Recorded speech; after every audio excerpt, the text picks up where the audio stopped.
नमस्कार दोस्तों, मैं हूं एडवोकेट अतिशय प्रसाद 30 आज़ादी कोर्ट दिल्ली से। आज का हमारा टॉपिक चेक बाउंस से रिलेटेड है। दोस्तों, अगर कोई कंपनी दिवालिया हो जाए यानी बैंकरप्ट हो जाए, तो उस कंपनी के द्वारा दिए गए चेक का क्या होगा?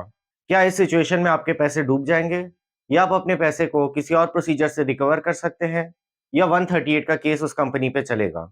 दोस्तों, काफी बार ऐसा होता है कि कोई कंपनी लोन लेती है और उसके बदले सिक्योरिटी में पोस्ट डेटेड चेक देती है। अब ऐसे सिचुएशन में मान लीजिए आप उस पोस्ट डेटेड चेक को लेके बैंक जाते हैं और आपको पता चलता है कि वो चेक बाउंस हो गया है। आप नेचुरली 138 एनआई का केस फाइल करेंगे, बट आपको पता चलता है कि इस समय उस कंपनी के ऊपर मॉरेटोरियम लग रखा है। मॉरेटोरियम यानी सीधे शब्दों में कि आप उस कंपनी के ऊपर नए केसेस नहीं डाल सकते हैं। ऐसे सिचुएशन में आज के वीडियो में हम सुप्रीम कोर्ट के जजमेंट्स के थ्रू जानेंगे कि आप अपने पैसे को कैसे रिकवर कर सकते हैं।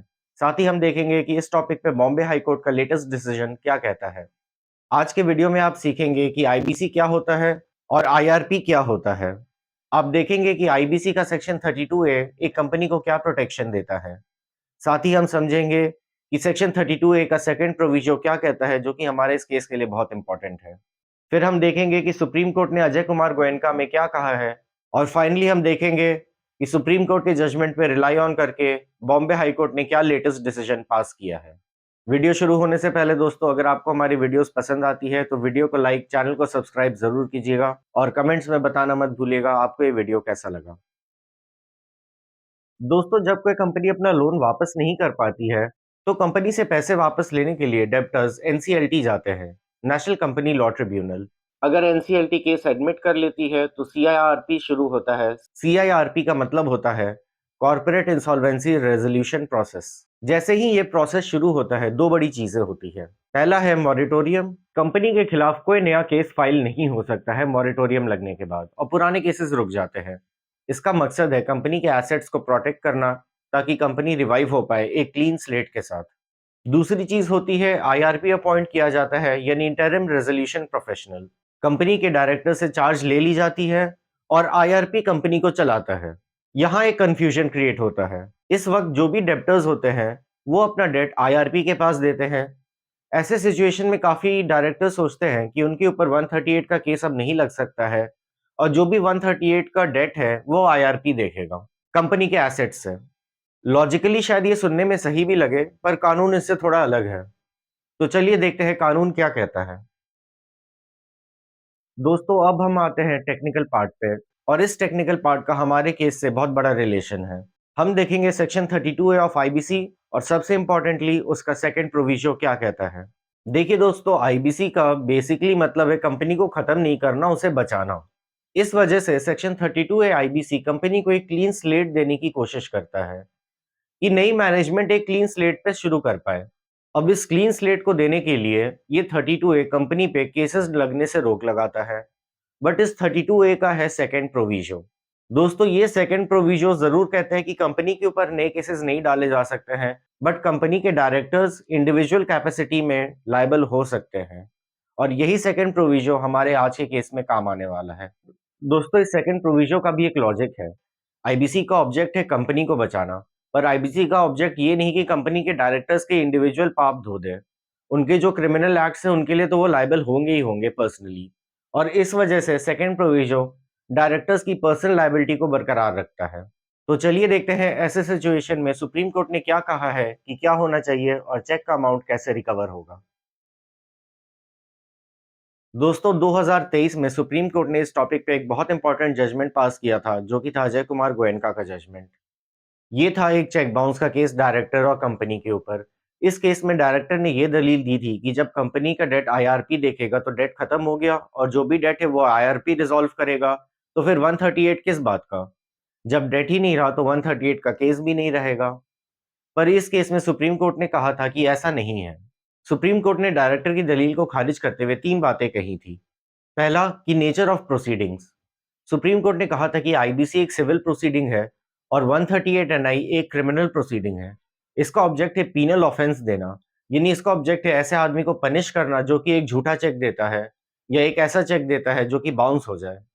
दूसरी चीज जो सुप्रीम कोर्ट ने कही वो है सेपरेट आइडेंटिटी। सुप्रीम कोर्ट ने कहा कि कंपनी की आइडेंटिटी और उसके डायरेक्टर्स की आइडेंटिटी एक दूसरे से सेपरेट होती है।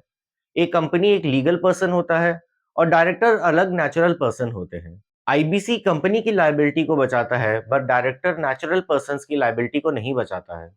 और तीसरी बात, नो एस्केप। आईबीसी क्यों किक इन होता है?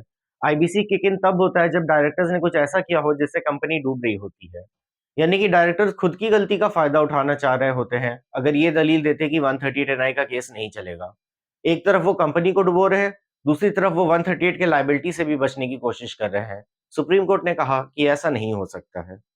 तो दोस्तों, अब तक आपने समझ लिया है आईबीसी क्या होता है, आईबीसी के अंडर कंपनी पे केसेस कैसे रुकते हैं, और आईबीसी के अंडर क्या एक्सेप्शन है डायरेक्टर्स के ऊपर केसेस चलते रहने के लिए। आपने ये भी समझा है कि इस टॉपिक पे सुप्रीम कोर्ट का 2023 का जजमेंट क्या होता है। तो चलिए समझते हैं इन टॉपिक्स को मद्देनजर रखते हुए बॉम्बे हाई कोर्ट ने अपने रीसेंट केस में क्या कहा है। दोस्तों, आज जो हम केस डिस्कस करने जा रहे हैं वो है ऑर्थो रिलीफ हॉस्पिटल वर्सेस आनंद डिस्टिलरीज। इस केस में ऑर्थो रिलीफ हॉस्पिटल ने आनंद डिस्टिलरीज को एक 15 लाख का लोन दिया था और बदले में उनको मिला था एक पोस्ट डेटेड चेक। ये पोस्ट डेटेड चेक कंपनी के नाम पे था और उसके डायरेक्टर ने साइन किया था, जिन्होंने अपने पर्सनल कैपेसिटी में लोन लिया था। अब ये चेक हो गया बाउंस, और आगे की कहानी ये है कि कंप्लेनेंट गया कोर्ट में 138 के अंडर, और डायरेक्टर ने वही दलील ली जो सुप्रीम कोर्ट के केस में डायरेक्टर ने ली थी, जिसको आपने अभी कुछ देर पहले समझा। इस केस में डायरेक्टर का ये भी कहना था कि चेक बाउंस का केस मॉरेटोरियम इम्पोज होने के काफी टाइम बाद फाइल हुआ है। इस वजह से चेक बाउंस का जो अमाउंट है वो आईआरपी सेटल करेगा, न कि 138 के अंडर सेटल होगा। देखते हैं दोस्तों बॉम्बे हाईकोर्ट ने इस केस में क्या कहा। दोस्तों, इस केस में बॉम्बे हाईकोर्ट ने मेन 3 पॉइंट्स पे जजमेंट दी है। पहला पॉइंट तो बॉम्बे हाईकोर्ट ने कहा है कि चेक कब बाउंस हुआ और मॉरेटोरियम कब इम्पोज हुआ, इससे कोई लेना देना नहीं है। इससे कोई लेना देना इसलिए नहीं है क्योंकि सेक्शन 32A मॉरेटोरियम लगने के बाद केसेस रोकता है, पर सेक्शन 32A के कुछ एक्सेप्शंस है, और उनमें से एक एक्सेप्शन ये है कि डायरेक्टर यानी नेचुरल पर्सन्स अपनी लायबिलिटी से नहीं बच सकते हैं। इसलिए मॉरेटोरियम कब लगा कब नहीं लगा इससे कोई लेना देना नहीं है। दूसरा पॉइंट दोस्तों जो बॉम्बे हाई कोर्ट ने कहा वो वही था जो सुप्रीम कोर्ट ने पिछले केस में कहा था। बॉम्बे हाई कोर्ट ने कहा कि 138 के प्रोविजंस एक पीनल प्रोविजन है, जबकि आईबीसी के प्रोविजंस सिविल नेचर के हैं। ये दोनों अलग प्रोसीडिंग्स हैं और इन दोनों का आपस में कोई रिलेशन नहीं है।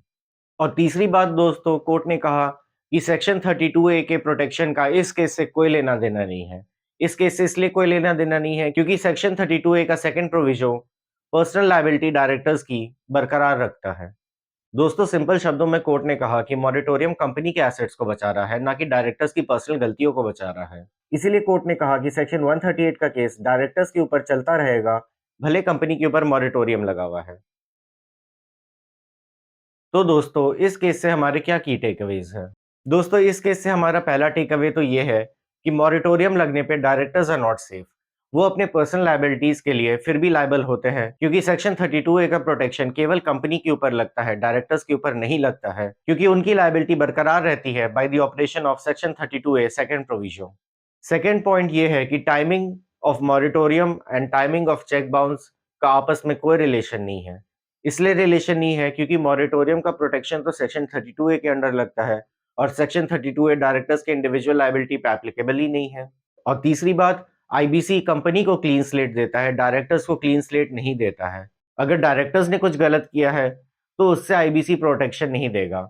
आईबीसी एक नए मैनेजमेंट को एक क्लीन कंपनी देता है आगे चलाने के लिए, बट डायरेक्टर्स की गलती को नहीं धोता है। तो दोस्तों, आई होप आज का केस एनालिसिस आपको पसंद आया हो और आपको पता चला हो कि अगर आपका चेक बाउंस हो जाए और वो चेक ऐसे कंपनी द्वारा दिया गया है जिसके ऊपर मॉरेटोरियम चल रहा है, तो फिर भी आप 138 का केस कर सकते हैं।